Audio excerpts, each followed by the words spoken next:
Oysters have been a Virginia specialty since Captain John Smith first set foot in the New World. With improvements in the Chesapeake Bay watershed in recent years, the Old Dominion is once again the East Coast's largest producer of this unique shellfish. Harvesting and serving oysters is a fascinating process with roots that go back centuries. In 2014, the Virginia Oyster Trail began featuring many of the businesses and restaurants related to the delicious Virginia oyster. The Oyster Trail was started to join together all the entities across Virginia who are involved in the oyster business. And so that includes the government agencies who regulate it, the Marine Resources Commission, the Virginia Shellfish Commission, VIMS, schools like ours who have oyster growing programs as part of their extensions of the classroom, artisans. We've also joined with wine trails. And the whole idea is to feature one of the unique offerings that Virginia provides the world, which is the oyster.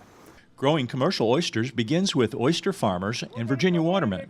Some are harvested naturally, others are farm-raised. Each year, watermen and farmers make sure more of them are seeded and raised the next year. The Oyster Trail highlights these growers along with related restaurants, hotels, museums, events, vineyards, and festivals. It gives tourists access along the Chesapeake Bay and its tributaries. One of the great things about the Oyster Trail is it's brought a lot of awareness to the area and to the oyster business, where I think a lot of people drive up and down 95 and 64 and don't know all this stuff is here. So I think it's been fantastic for that. You know, they do different events, and it's not just the growers like us, it's the restaurants that sell the oysters. But I really think that it's made the public be able to see more of what we do and the kind of the chain of how this all interconnects, where, you know, the growers interconnect with the suppliers and the restaurants and even the vineyards and stuff that all come with the wine and oyster thing. It's really helped out a lot. Some commercial fishermen still tong for wild oysters in the bay, like their grandfathers did. But a new generation of oyster lovers and growers are finding new ways to preserve this important economy and tradition. This includes students at Christchurch School in Saluda, Virginia. Will Smiley, our waterfront director and director of sustainability, began an oyster restoration program building reefs here at the school in his science classes and also as a co-curricular activity.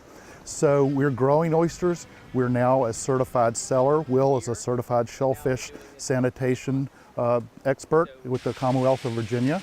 And he's teaching the students not only science, but also about regulation, government, law, community interaction, the marine biology, and commerce. So by running a farm here at the school, students not only learn about water quality and the ecological importance of the oyster, but they also get a really good sense of where food comes from and the work that goes behind food production and how it gets from the river to the table.